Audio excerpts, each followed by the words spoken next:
Hello, everybody. Justin Stivers, owner of the Probate Law Firm. Very excited to be with the man, Mr. Mike Haggard. Mike, how's it going, brother? Good. Welcome to the show. And so excited to have you on here today. Been wanting to talk with you for a little while. Obviously, we had Todd on a little while ago, so we're going to try to outdo him. All right. But obviously, you've had a successful firm here in Coral Gables for a while, one of the preeminent injury firms in Florida, probably most of the U.S. in all honesty. So very excited to have you on here today. We're going to talk firm. We're going to talk about, I know you do a lot of stuff, philanthropic work, so we'll talk a little bit about that as well. Where I always like to start is, what got you into law? How'd you become an attorney? Is there a good backstory there? I grew up, my dad was a trial lawyer his whole life, and so kind of grew up around the kitchen table hearing about the stories of families and his trials, his battles, and just heard the struggles of those families and what they went through and how passionate my dad was. And you wonder sometimes if your parents are working, what's so important to not be around. Man, I was very fortunate. My dad never missed a game, never missed anything, but there were a lot of late nights and a lot of different things, and it was him battle on behalf of families. He started as a JAG officer of the United States Air Force and was a prosecutor there, then came down to the Miami-Dade County State's Attorney's Office, but then was afforded to work at the old Frady's firm, which is really one of the preeminent firms in the country that a lot of firms in Dade County, really throughout Florida, can trace their lineage through Bill Frady's and then ultimately Perry Nichols. And so kind of grew up around that, and like any kid of, say, a lawyer was like, I'm not going to be a lawyer, I'm not going to be a lawyer. And then sitting there my senior year at Florida State having no idea what I wanted to do, except for I wanted to speak. I wanted to be in front of people. I wanted to persuade them. And so that's what led me to law school. And kind of knew, that I just, wanted to help people. How could I make a difference, not only for individual families, but for causes. And that led me to being a trial lawyer. So you went in right to person. Did your dad have the firm at that time when you graduated, or was that later? Yeah, so I graduated, went to University of Miami Law School. Okay, I'm a fellow Kane myself, so. Well, I'm a Knoll. So undergrad Knoll, but I can't cheer for the Canes. No, law school Kane. Okay. I can only cheer for the Canes when they're playing the Gators. Gotcha. So all right, fair enough. But I went to the public defender's office. I wanted to go try cases, and just had an incredible experience. 2.5 years there, which was awesome. And then I actually went out. I didn't want to go work, for my dad. And I went out and worked for Don Russo, who was a solo practitioner, phenomenal trial lawyer. I learned so much about preparation from him and worked with him. And then my dad at the time was partners with Bob Parks, and Bob and I went and had a beer one time. Bob's like, why are we competing against each other? Right. What are we doing there? Yeah. And I had clerked for Bob, and so really it's kind of Bob who wanted to bring me in at that point in time, and then I came over and practiced with my dad and Bob, and that firm has gone on from there. And so what's the, kind of jumping ahead, you all get some of the biggest cases or, biggest verdicts, or I guess tragically some of the worst accidents on the other side. What's kind of the rhyme or reason to that, you think?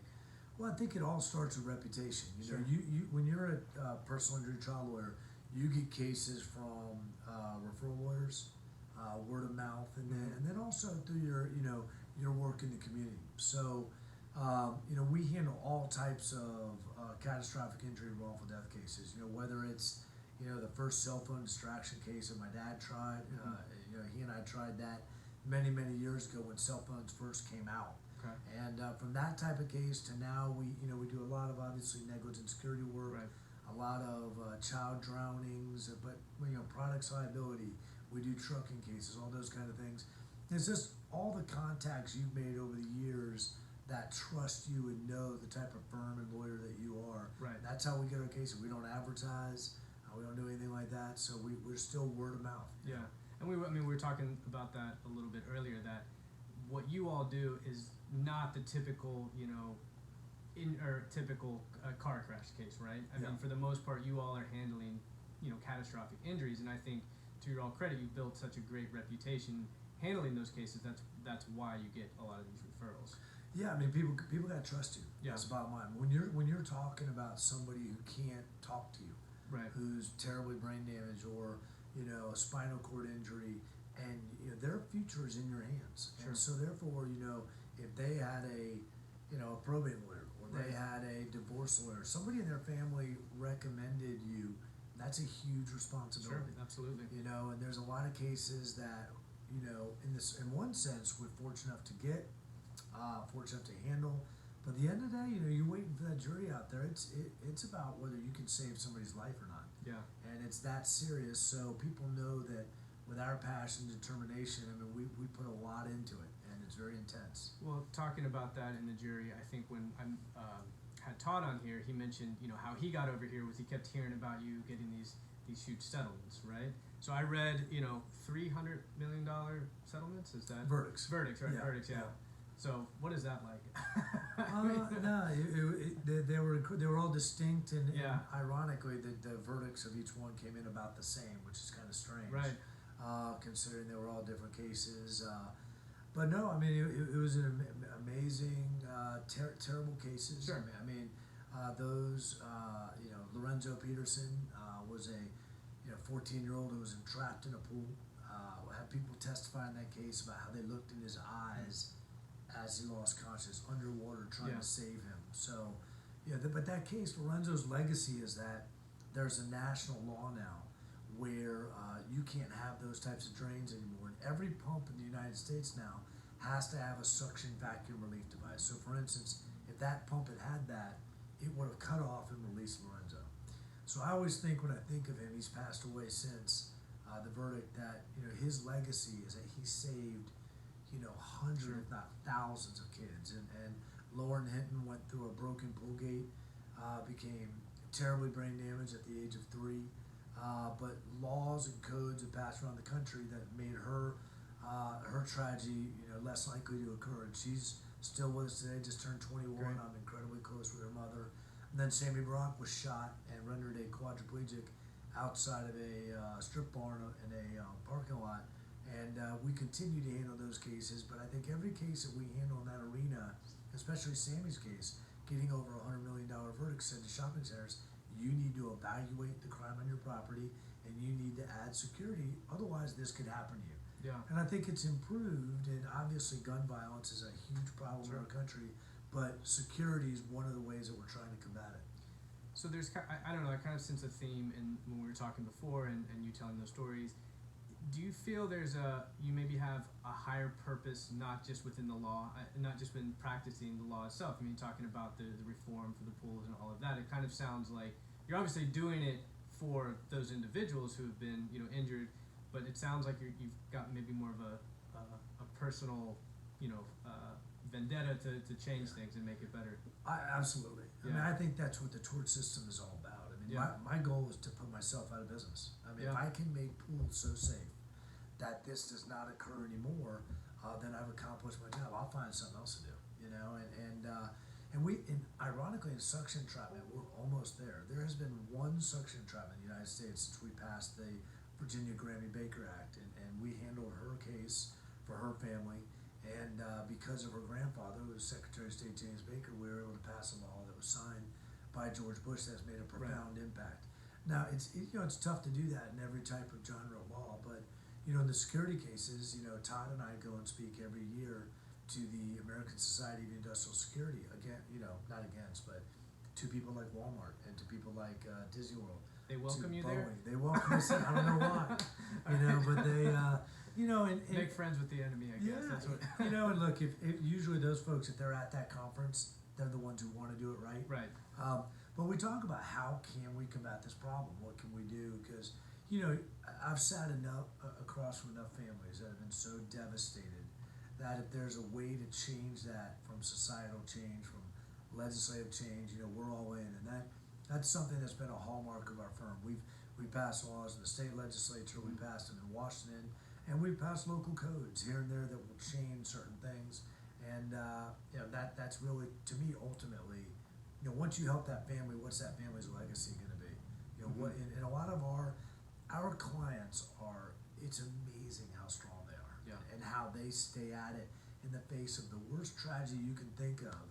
And right now, just dealing with Parkland, we represent 3 families, and that case hasn't been tried yet, but they won.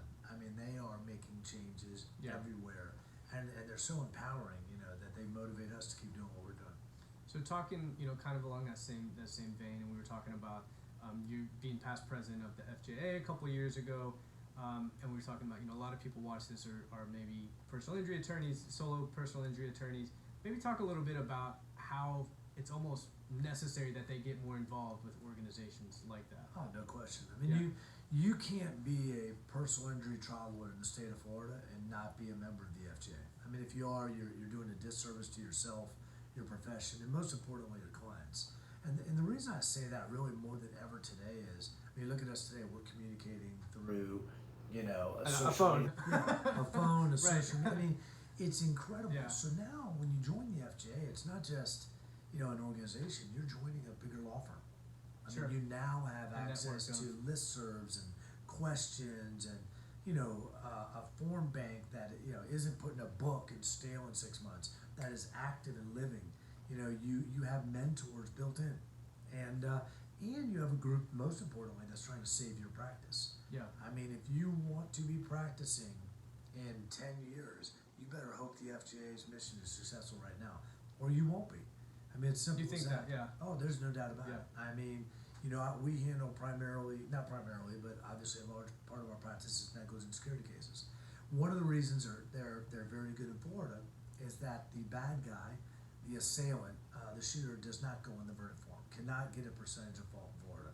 Well, in 2006, that almost went away because there was a bill that passed the Florida House that was the #1 priority of then Governor Bush, that with a Republican Senate, we beat back 24-16.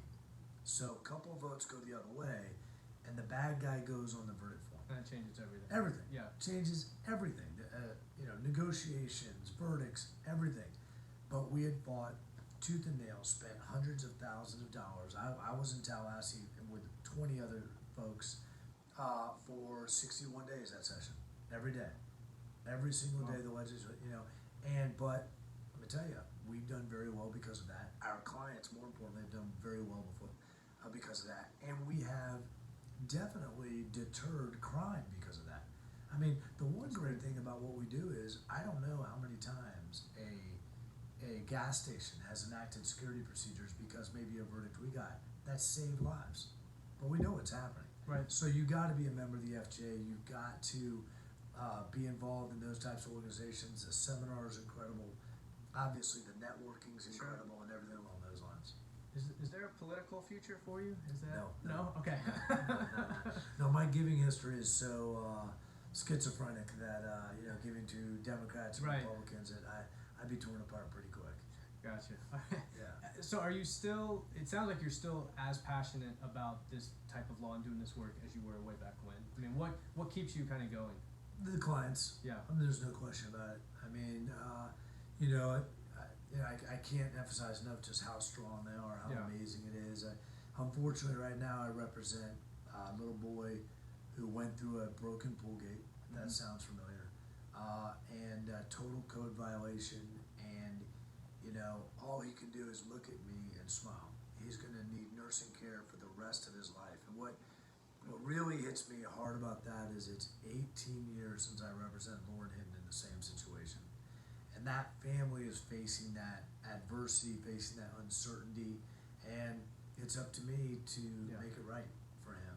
And once in a while I joke about some of our clients. I wish they could come to our firm meetings, our division meetings, because I try to motivate from my experience, but there's nothing like theirs. Yeah, see it put in a face with And I mean, Lori Hinton, who's Lauren's, we got a $100 million verdict for back in 2003. She always volunteers. She's like, I'll come down because what you guys do is simply, it's God's work. And she's like, I'll motivate anybody because she knows she's lived it, unfortunately. That's thank you for the work you guys are doing. I want to shift gears a little bit. So I know we talked earlier, one of your, passions, personal, because you've kind of gone through it, is the Polycystic Kidney Foundation. Care talking a little bit about that and what your involvement is? Sure. So, adversity hits everybody. Sure. And I was diagnosed with PKD, which is polycystic kidney disease, several years ago. My mother had it, my maternal grandmother had it, and it's a disease that is passed down genetically. And so I kind of knew from my early 30s, getting all these verdicts, working hard, that eventually I was going to have an issue. And I was so fortunate that my brother-in-law, who's actually a U.S. Army Black Hawk pilot, he's been to Afghanistan several times, Iraq several times. Wow. He was a match for me and gave me a kidney and saved my life 3.5 years ago.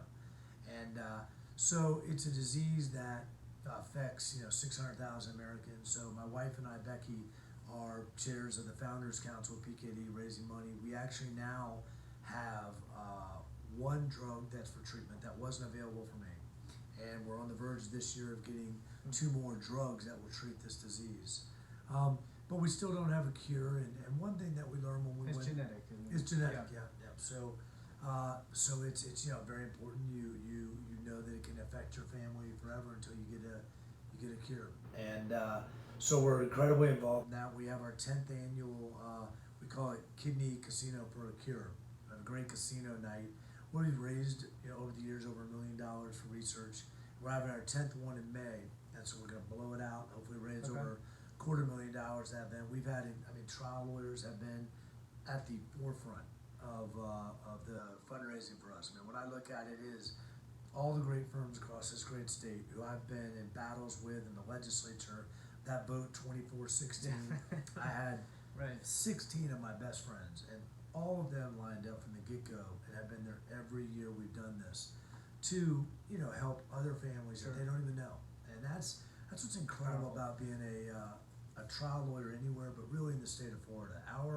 Our lineage between the firms, we all compete, everything like that, but because of the battles we've been in the legislature, I don't think there's other states that are as close as we are. Mm-hmm. And that was true when my dad was doing it.